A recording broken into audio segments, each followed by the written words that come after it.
Here to Dr. Jay Goos is up next. He's going to be talking about nitrogen inhibitors. Dr. Goos was raised on a farm in western Iowa. Received his master's and BS from South Dakota State. He got his Ph.D. in agronomy at Colorado State University. He's been a faculty member at North Dakota State since 1980. He's part of the soil science department there. He's currently started his retirement, and we're very thankful for him being here. And Dr. Goos, you've got the floor. I'll notify you about when you got about 5 minutes left of your time here. Okay, thank you very much. I'm really happy to speak to you guys today. And I want you to appreciate everyone in the crowd today, everyone in the audience to appreciate today. Oh, by the way, am I too loud or too soft as far as audio? You're just perfect. Okay. Sounds great. Okay. Well, anyway, I just want everyone in the audience to appreciate that you are being spoken to today by 3 real ag PhDs. I just want you to know that. You've got, I think I am speaking between 2 very qualified speakers, and I'm just glad to be part of this today. Okay, so I need to share my screen, and I'm going to click share screen and see if that works.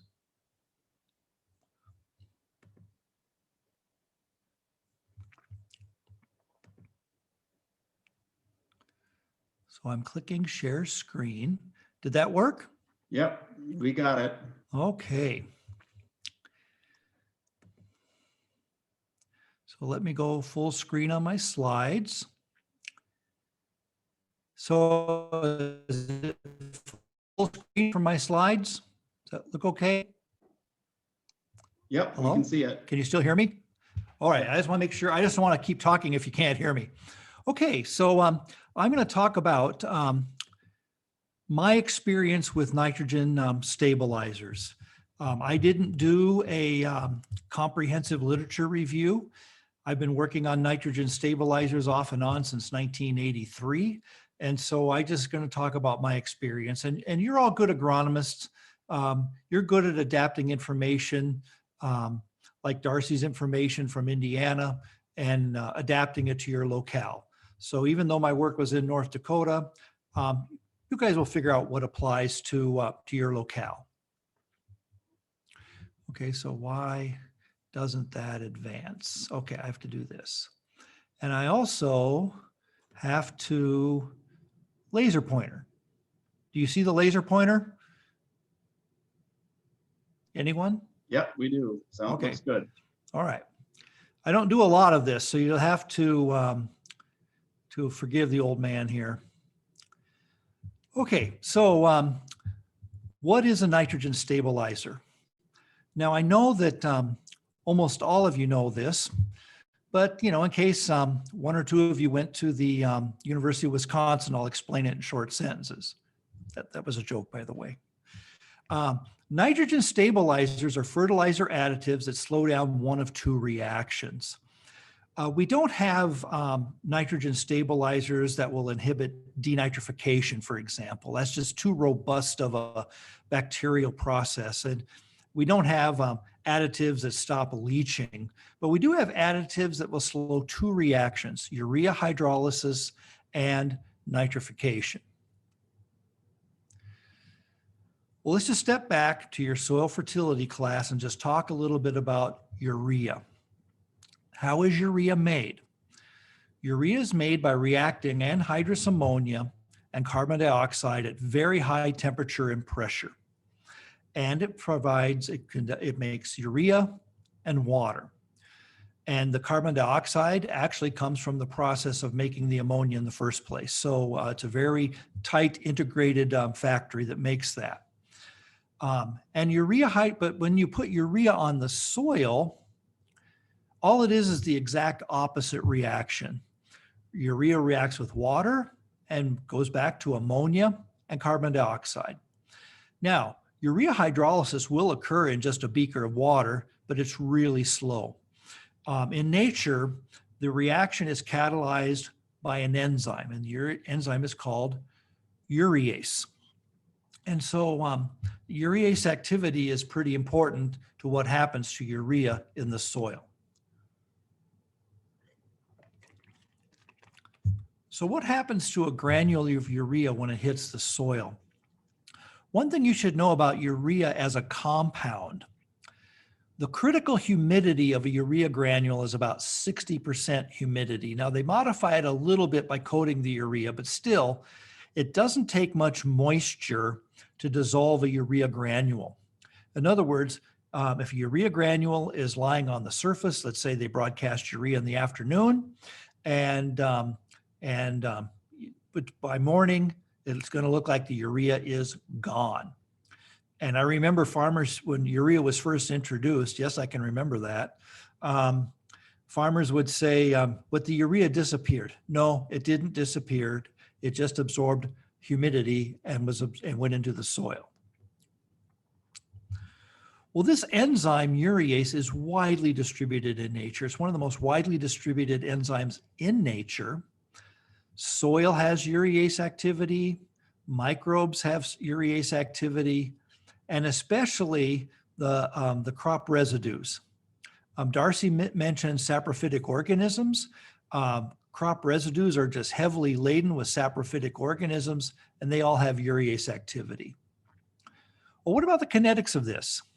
You know, when you're thinking of urea hydrolysis, think in terms of days, not weeks, not months, but days. But don't think hours, okay? And don't think portions of days. Think days. Now, I'll get back to this. So why is urea hydrolysis of concern if it's just a natural process? Well, when you leave urea-containing fluid on the surface, that reaction happens. The urease generates ammonia and carbon dioxide, and part of that nitrogen can escape back to the atmosphere, and that process is called ammonia volatilization. So what does a urease inhibitor do? Well, it inhibits the urease. It slows urea hydrolysis by the soil or the crop residues. So that gives the soil a better opportunity through cation exchange and other acid-base reactions to absorb the ammonia that's generated from the urea hydrolysis. And if the urease inhibitor slows down urea hydrolysis, it just gives a better opportunity for rainfall or tillage to incorporate the fertilizer.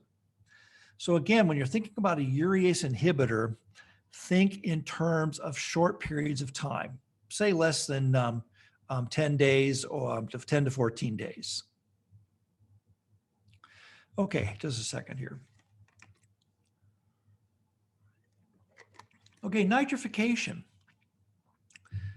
Now, most of the nitrogen applied by farmers is in chemically reduced forms, meaning containing hydrogen, whether that's anhydrous ammonia, urea, or even the proteins in manure or compost. The nitrogen is in reasonably reduced or hydrogen-rich forms. But those really aren't stable in the presence of oxygen. Generally, in soil chemistry, things that are reduced in nature tend to get oxidized in an oxygen-rich environment. And the same thing happens to things like ammonium in the soil. There are microbes in the soil that their corn chips, their food, their energy source is ammonium. And when oxidizing it to nitrate, that's where they get their energy. And that's the process of nitrification. So let's just take a very simple, extremely common occurrence. A farmer spreads urea on the soil in the spring and tills it in. What happens? Okay, the urease in the soil will turn the urea into ammonia and carbon dioxide. But since the fertilizer has been tilled in, the soil instantaneously turns that ammonia into ammonium. Again, the kinetics of this are in terms of days.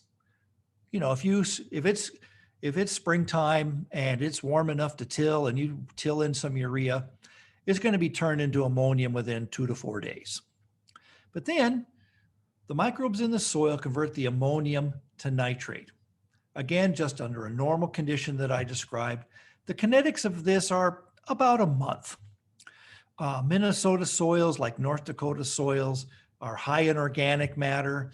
They're normally not too acidic in nature.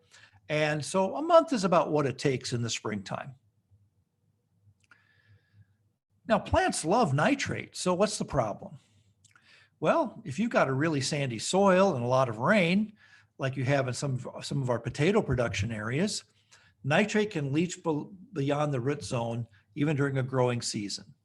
More commonly, though, in glacial till-derived soils and our lacustrine soils of the Red River Valley, nitrate can be lost as N2 gas or nitrous oxide if the soil becomes waterlogged, and that's denitrification.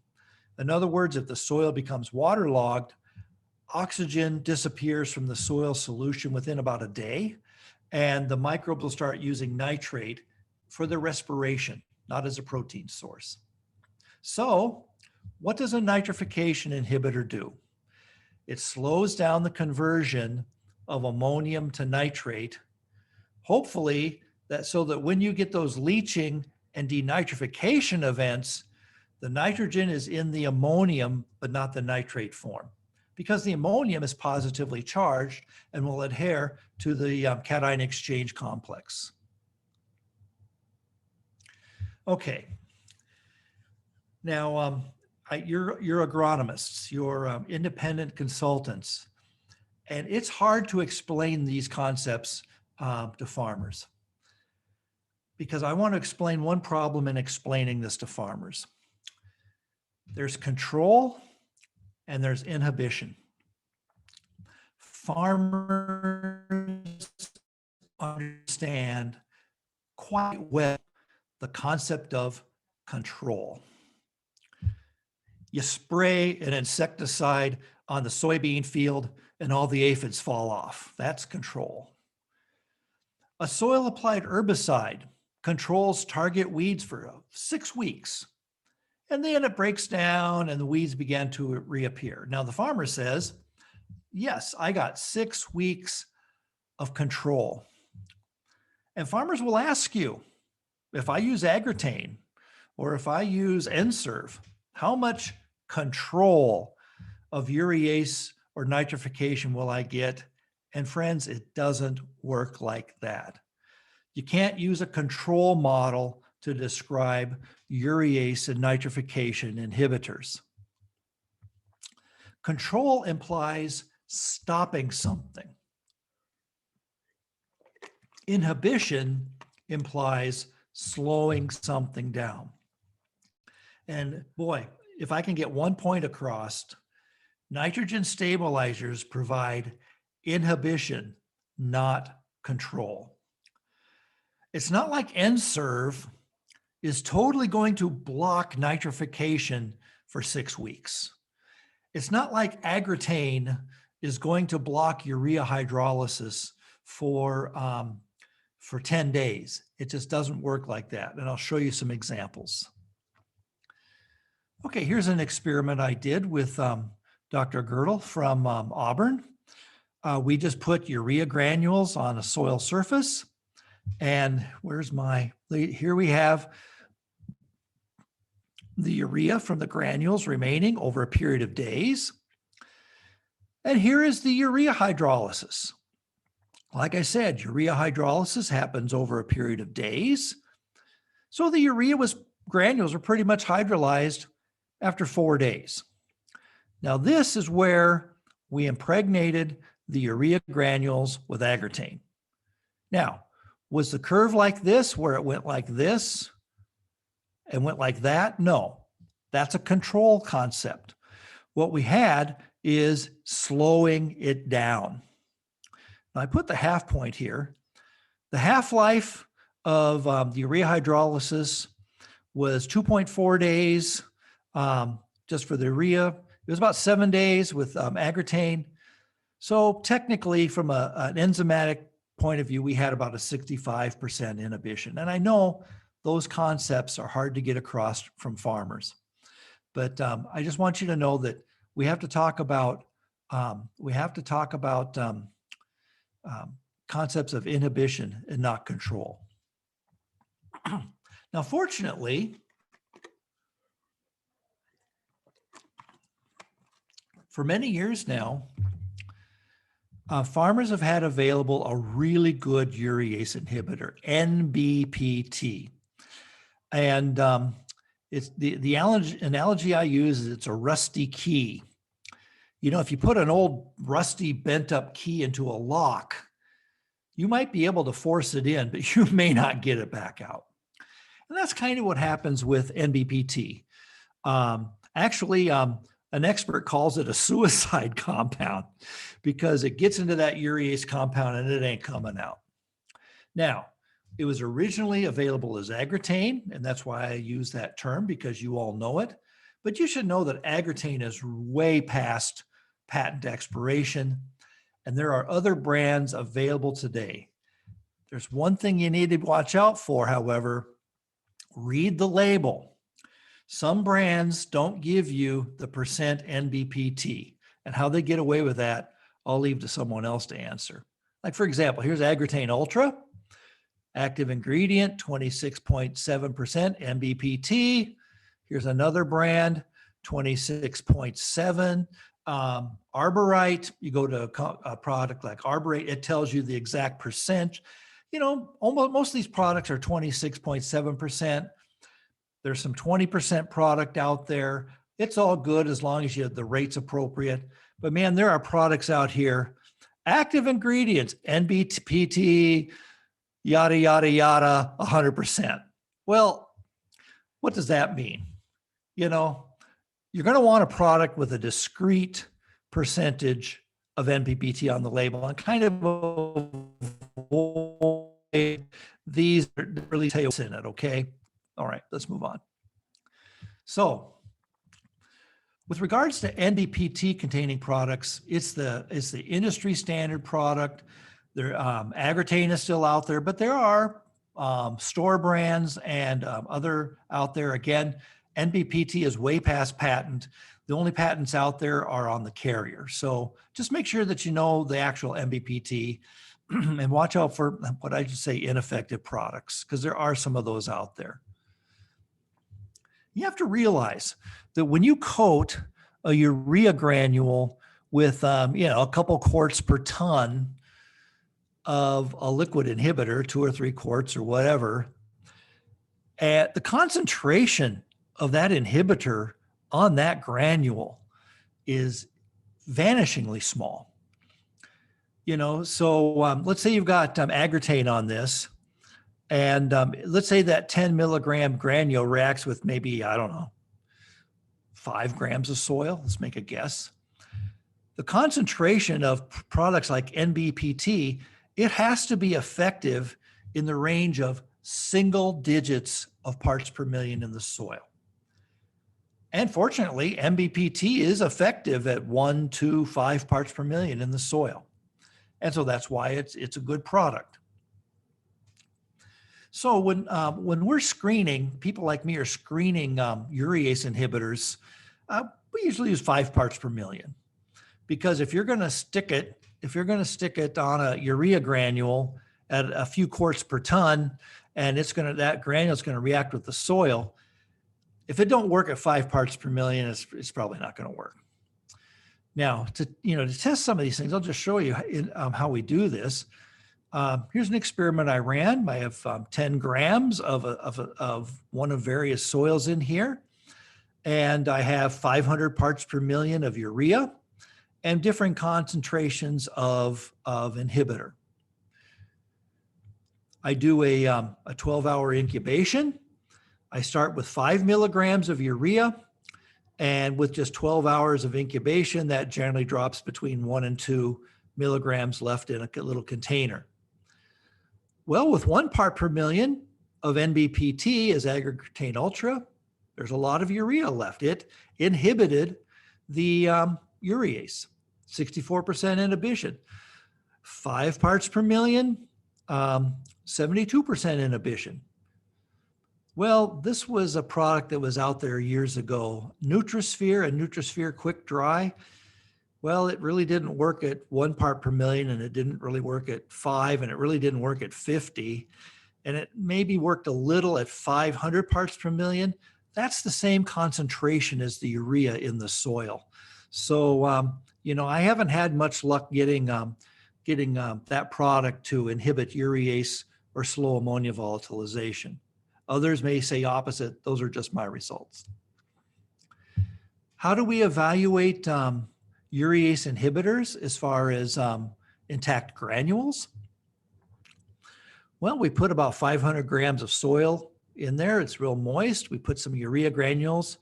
We cover it with a moist sponge, and we just extract for the urea over time.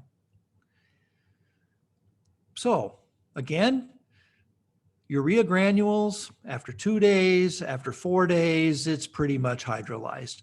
Again, these are perfect conditions for urea hydrolysis. Of course, if it's bone dry and the humidity overnight doesn't get above 60%, those urea granules are going to hydrolyze more slowly. But under perfect conditions, yeah, those urea granules are pretty much hydrolyzed and turned to ammonium after 4 days. Here's where we coated it with Agrotane Ultra. But you notice that other products that are sold for kind of these purposes, Enzone and Nutrisphere, they really just didn't work. So, you know, stick with an NBPT product is what I'm saying. What about ammonia volatilization? Again, we just put urea granules on the surface. We cover it with a sponge that's treated with acid to trap the ammonia. We weigh the pots every few days and add water to make sure that the water keeps moving up. Again, we're creating perfect conditions for ammonia volatilization. Oh, here's the ammonia loss for urea granules. Urea granules plus Nutrisphere or Enzone. Here's the ammonia loss for urea plus Agrotane. Again, inhibition, not control. Now again, friends, these are under perfect conditions for ammonia loss. And you'll notice that there's a lag. There's a lag. It's not exponential from day one. There's a lag. And actually, this lag is a little longer in the field. So, and I know that that agronomists working at grain elevators are always worried about this, that, you know, farmers are so worried that they want that spreader to be there 30 seconds before they till. No, the spreader's got to be there 2 days before they till.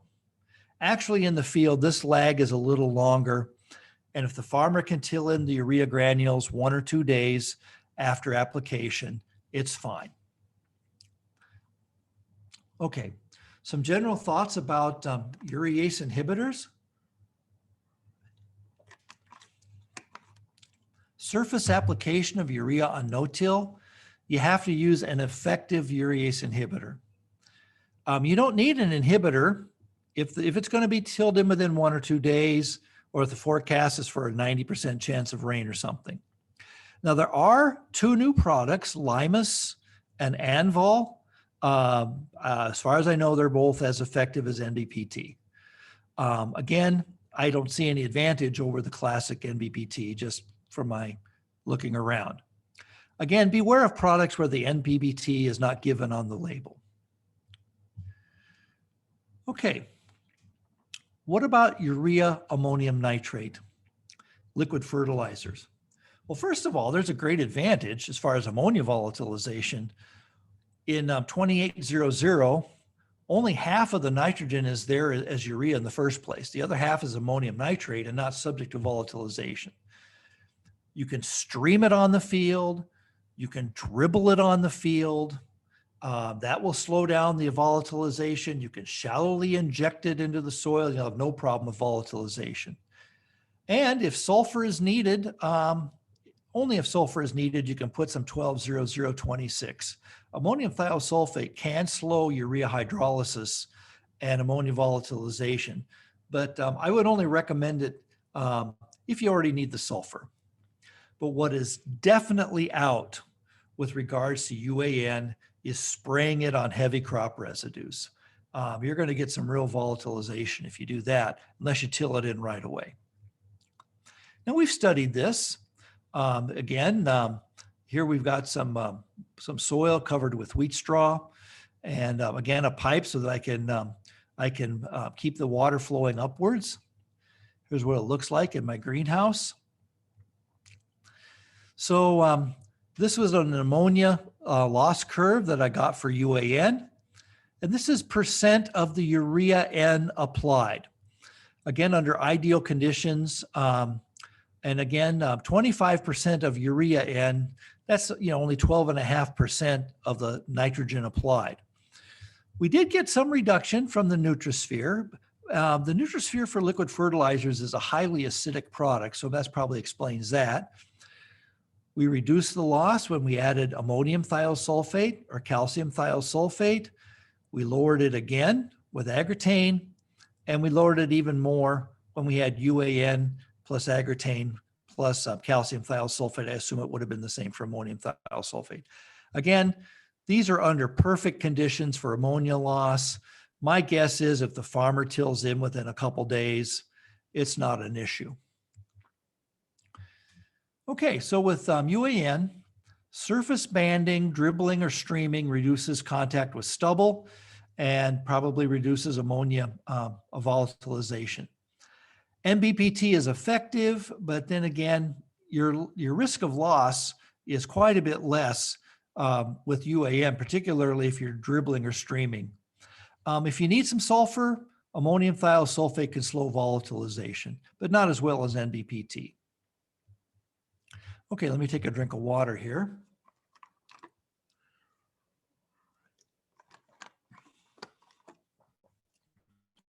Okay. Nitrification inhibitors slow the conversion of ammonium to nitrate. Now, actually, if you go to the technical journals like the Agronomy Journal and so on, you'll find that most studies really don't show much of a yield benefit from using, say, NServ, a really good nitrification inhibitor. And here is why. When does the use of a nitrification inhibitor benefit the farmer? And we have to talk about dominoes. Now, we've all seen these videos where someone makes this phenomenal domino array and thousands of dominoes fall. Well, you take a couple of those dominoes out and it's not going to be very spectacular. And it's the exact same thing about whether a farmer gets a benefit from a nitrification inhibitor. What are those dominoes? When does the use of a nitrification inhibitor lead to a crop yield increase? All of the dominoes need to line up. The number one, the nitrogen rate cannot be excessive. I mean, if the crop really only needs 130 pounds of nitrogen after soybeans, and the farmer puts on 180 pounds of nitrogen, and there is a significant loss, the crop may not show much effect. So the N rate cannot be excessive. If the nitrogen rate is excessive, you might lose nitrogen and the crop will never know it. And the second one is pretty obvious. Nitrogen loss by leaching or denitrification has to occur. I mean, if you put on urea in the spring with instinct, or if you use anhydrous ammonia in the spring with NServ, and there's never really much leaching or denitrification, you're not going to see much benefit from it. Now, this next one is, I really want you to pay attention to this next domino. The nitrogen loss has to occur in what I have defined a sweet spot of time, okay? And I'll define that in a minute. And the amount nitrogen saved by the use of an inhibitor has to be large enough to lead to a measurable difference of yield. Unless those four dominoes are in line, the farmer's not going to get a benefit from a nitrification inhibitor. So let's talk about that tricky one in the middle, the sweet spot of time. I'm going to show you 3 scenarios from an experiment I did, my gosh, 30 years ago, more than 30 years ago. And let's just look at 3 scenarios. How about a nitrogen loss that happens shortly after you apply the nitrogen? Or scenario 2, the nitrogen loss event happens during the time that that inhibitor is effective. Or scenario 3, the nitrogen loss event happens after the nitrogen is nitrified with or without inhibitor. Now, this is an experiment I put out, I think, in 1988. Ronald Reagan might have still, no, I don't know who was president back then. A long time ago. Actually, if it was the summer of '88, Reagan still would have been president. Anyway, I just injected some 28% into the soil on 12-inch centers with and without N-Serve at the labeled rate. And then I just took a bucket auger and I just took samples through the bands and I measured the concentration of ammonium in the bands. So the concentration of ammonium in the bands is, I don't know, let's say what, 115 parts per million of ammonium nitrogen in that band shortly after application. And then we took samples at 2 weeks, 4 weeks, and 8 weeks. So let's say we had a nitrogen loss event, let's say a big ponding rain 1 week after application. Well, all of the nitrogen was essentially there as ammonium, and ammonium's not subject to denitrification. Non problemo. And no effect of the N-Serve. Or what about if that denitrification event happened between 7 and 8 weeks out? Well, again, nitrification is a really robust process in most Minnesota and North Dakota soils. Even with a good inhibitor like nitropyrin, man, you can't expect much ammonium to be out there 7 or 8 weeks out. So if you had a denitrification event or a leaching event here, the farmer's not going to get much effect. But man, if it happened 4 weeks out, well, here most with the UAN, you know, most of that ammonium is nitrified. Now, if it happened 4 weeks out, sure, the farmer would probably get a benefit from that. So that's what I mean, that sweet spot of time when the inhibitor is giving you some action. So scenario 1, no effect of an inhibitor expected. It's too soon. Scenario 3, it's too late. No effect of a nitrification inhibitor expected. So scenario 2 is the sweet spot of time. And I would say that this probably is a good place or a safe place to talk about, say, urea in the spring with instinct, or anhydrous ammonia in the spring with N-Serve. You know, your main benefit is going to be, let's say 3 to 6 weeks out. In other words, if you broadcast and incorporate urea with instinct, let's say the last week of April when you're planting corn, let's say that's 1st of May, 1st of June, 1st of July. Well, if that soil goes ponded, 4th of July, it's not going to give you much benefit. Now, if it goes ponded the 1st of June, you're probably going to get some benefit, etc. Now, I can give you an example from North Dakota where, man, all of the dominoes lined up. Dow was re-registering N-Serve. And so they asked me to put out a fall fertilization experiment with some N-Serve and take some samples for them. No problem. So I set out a fertilizer experiment in the fall of 1996. I applied aqua ammonia because it's easier to pump than anhydrous. I applied it in early October on 12-inch centers, and the rate was 75 pounds of nitrogen as ammonia. So my additives were N-Serve at the recommended rate, a ½ pound of AI per acre, N-Serve at just 3 times the recommended rate just to really do it. And I put in ammonium thiosulfate at 50 pounds of sulfur per acre. Dow didn't pay for me to do that, but I did it anyway. Now, the 2 soils I put it on were somewhat poorly drained, but normally very productive soils. And the fall of 1996 was entirely normal, maybe a bit on the dry side. So 3 weeks later, after putting out that fertilizer, I went with a bucket auger and I took some core samples right on top of the bands. Now, nitrification was proceeding slowly and would essentially cease in another week or so. Oh, by the way, don't believe that nitrification stops at 50 degrees Fahrenheit. Try to find me the journal article that says that nitrification stops at 50 degrees Fahrenheit. It stops when the soils are frozen. Anyway, both the N-Serve and the ATS were slowing nitrification, and the soil froze for the winter with a difference in the soil ammonium content. So, 2 parts per million in the band with control, 43 parts per million in the bands with aqua ammonia.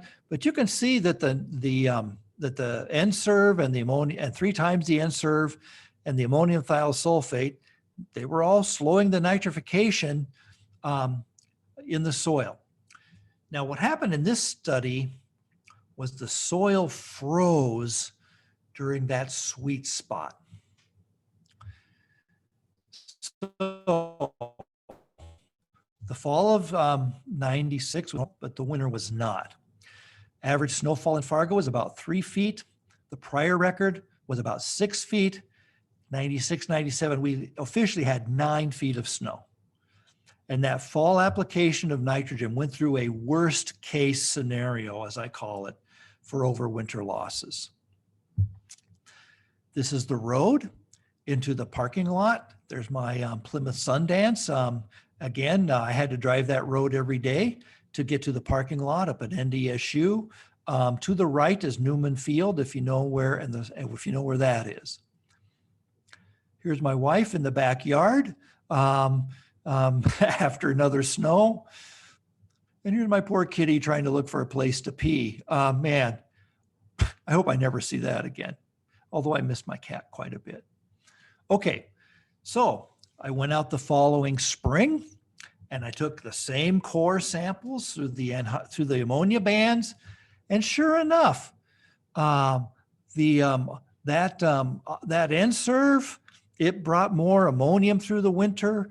The 3 times N-Serve brought more ammonium through the winter, and the ammonium thiosulfate amazingly brought more nitrogen through the winter. We planted it to wheat. Now the farmer took preventive planting, but we were able to plant wheat on that plot. So it was actually a pretty nice experiment. Again, looking pretty nice. So got 23 bushels of grain. It's not like the nitrogen was totally gone. We got 37 bushels with aqua, but you notice where we use that nitrification inhibitor, it really paid the farmer off. And our nitrogen uptake efficiency went from 24% up to over 56%. So I just point this out as a situation where all of the dominoes lined up and the farmer would have reaped a pretty good benefit from the use of a nitrification inhibitor. So the nitrogen rate was not excessive. Nitrogen loss occurred. The loss event during the sweet spot of time happened to be when the soil was frozen. The loss was big enough to reduce yield, and there was a big payoff from using an inhibitor. So all of the dominoes lined up. So wrapping up here, I don't know how I'm doing for time. I'm almost done. Where do nitrification inhibitors fit? It's a tough call because there are alternatives. You can avoid fall application instead of using ammonia plus N-Serve, particularly if you've got a really sandy soil or if you got a soil that just really ponds up in the spring. You can go with a spring application. If you've got a sandy soil where leaching is important, you can do a split application, or for irrigated potatoes, they just put some UAN into the system all summer. So it's a tough call for nitrification inhibitors because there are alternatives. So some considerations with regards to products. Friends, to me, N-Serve or nitropyrin is still the gold standard. Now you can check the label. I believe that you don't need to use Instinct if it's going to be tilled in right away. Please check the label, but the last time I checked, old N-Serve can still be used with granular urea if it's tilled in right away. However, Dow, or what's it called, Corteva now has a encapsulated product called Instinct, and that, but it does reduce the effectiveness somewhat. Now, regards to DCD, dicyandiamide, watch out. It's a good nitrification inhibitor, but the rate you need is an order of magnitude higher than for nitropyrin. DCD needs to be added to molten urea during manufacture. The Coke product Super U is almost 1% DCD by weight, and that's the kind of rate you need. Now you have to watch out. There are people selling liquefied DCD products that you just put a couple quarts on a ton of fertilizer. The rate is just too low. What about Centuro? I don't have any specific information on Centuro. Centuro is a modified DCD that's made to be used with anhydrous ammonia. I'll have to leave that to someone else. I haven't tested it. I assume it's okay. Just to show you that from an incubation experiment, 1 part per million of nitropyrin from Instinct, 5 parts per million of nitropyrin as Instinct, and 25 parts per million as DCD give you about the same inhibition. So I say that to say, watch out for these surface applied DCD products. You really need a product more like Super U, where they get the rate high enough to have some effect. I'm going to skip through the rest of this because I'm running out of time. Just to show you a nitrification experiment we did. Nutrisphere doesn't inhibit nitrification. N-Zone doesn't. Instinct and Super U do inhibit nitrification. Okay. Urease and nitrification inhibitors. The urease inhibitors are probably the much easier decision. If you've got strict no-till and you're broadcasting urea granules, if you've got a brome grass pasture and you're spreading urea granules or something like that, it's pretty much a no-brainer to use a urease inhibitor. Just make sure you use an effective product and an effective rate. But again, a urease inhibitor is not needed if it's going to be tilled within a couple days or rain is likely. Boy, nitrification inhibitors are more difficult because you have more alternatives. When are your losses? You know, if it's a heavy clay in the Red River Valley, you might want to avoid those. You might want to avoid fall application. And if you've got a sandy soil and you're growing something under irrigation, you might want to just use multiple applications. So, you know, I'm not saying that using a nitrification inhibitor is an easy decision because it's not. And I did document the papers I've quoted, and I am running out of time. I think I have run out of time. So I'm going to stop the share. And I'm going to turn it over to the moderator for questions. Thank you very much, Dr. Goos. Yeah, we have a few questions here. One was from Wayne with Centero, and you've kind of already answered that. You don't quite know anything about that yet. Another question was, what influence does pH have on urea hydrolysis? Well, I don't know if it has so much effect on urea hydrolysis. Stubble cover will make more difference than the pH, but pH will make a big difference in the ammonia volatilization, particularly if you have a relatively bare soil. If your pH is 5.8 or something like that, that soil is going to absorb a lot more of that ammonia as ammonium than, say, if it's a poorly drained soil with a pH of around 8. So, I don't know that pH makes a huge difference on hydrolysis. It's still going to be a matter of days. But if it's a relatively bare soil and a semi-acidic condition, you're going to have a lot less ammonia volatilization. Good. Paul Groenberg asked a question about your wheat experiment there. Was the loss over winter, or the soils thawed in the spring? Yeah, it was probably a spring loss. What happens is, and the Canadians have studied this quite well, the soil can be frozen quite deeply and be saturated above it. And you can have denitrification even with frost deep in the soil.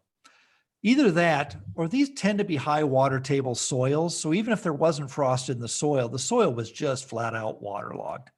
So yes, this was definitely a spring loss, I would guess, meaning after snow melt and the soil just stacks up with water. Whether the frost was a factor or not, I don't know. Super. Mark's got a question. What's your opinion on using instinct with manure with early fall applications, typically for dairy apply in late September, early October? I don't have that much experience with it. I would ask him if is the manure injected? I would assume it is, yes. Check the label. If it's injected, you might be able to use old-fashioned N-Serve.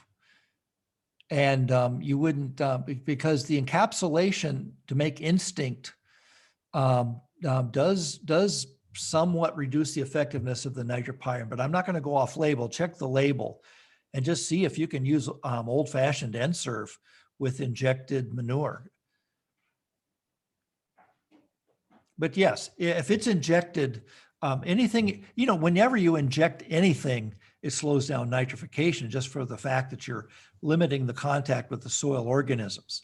And injection makes the inhibitor more effective as well. Okay, one more question here. Can you expand on the comment about urea and UAN volatilization loss in heavy residue situations? And how would cover crops affect UAN, urea, and volatilization? Oof. Yeah, boy, I haven't been asked about cover crops. I did a paper back in the 80s where I showed that, bright, freshly harvested wheat straw actually has very little urease activity. But as it lays out there in the field and it gets all gray and chewed up by these saprophytic organisms, the urease goes through the top. But if you've got organic material on the surface, you're going to want to keep okay, first let's back up. On the UAN, it's half ammonium nitrate, which is not subject to volatilization at all. And you got the urea, which is subject to volatilization. So it's the urea part we're concerned about. And so let me get a drink of water.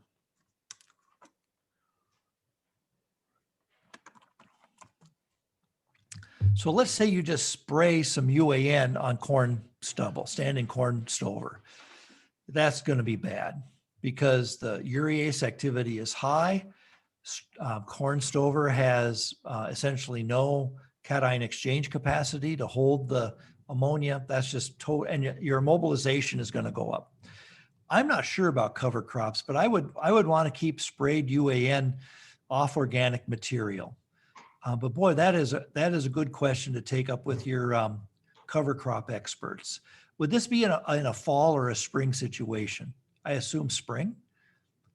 Yeah, I would assume spring. And obviously, if it's going to be tilled, again, that's probably not so much of an issue. Then again, that UAN is going to fry the hell out of the cover crop. So there's some virtue in that too. Correct. Okay, another question. It's about Anvil. Yeah. That's one of the new Coke products. Yeah. It has NBT, NBPT, and Duramide. Do you know anything about Duramide? I might be wrong on this, but I think that it's NBPT plus something that converts to NBPT. Is it Duramide? I'm not sure. Okay. And so, man, if anyone would know urease inhibitors, it should be Coke. I mean, they've been selling Agritane for quite a while. My colleague Dave Franson has been studying that, and I think he says it's just as fine as Agritane. Okay. Yeah. I've got one question myself.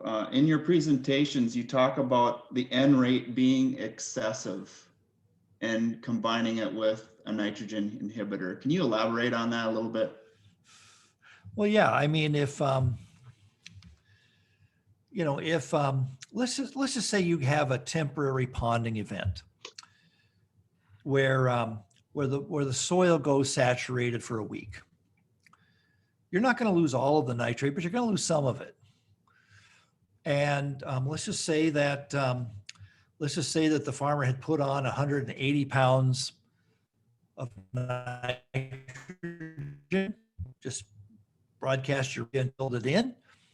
And let's say the farmer lost 40 pounds of that. He probably won't see much of a yield decrease because, he had but then again, if he had put on just exactly what the crop would need under normal conditions, and then you lose that 40, 50 pounds, that's going to show up in the yield. Very good. I think you have to have the wisdom of Solomon to sort all those things out in real time, though. Correct. Well, I appreciate you presenting today, Dr. Goos.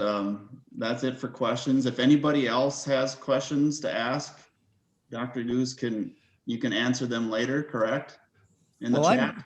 I'm really thankful to have heard Darcy's speech, because I knew nothing about the topic of tar spot, and I'm especially anxious to hear Peter's presentation because everything I know about statistics is wrong. So I'm hoping that Peter can help me out there. That sounds great. Thanks very much. So we're a little early here for our break, but we'll take a break now and then come back with Peter here at about 10:20, and Matt will introduce him and we'll keep rolling. Thanks so much.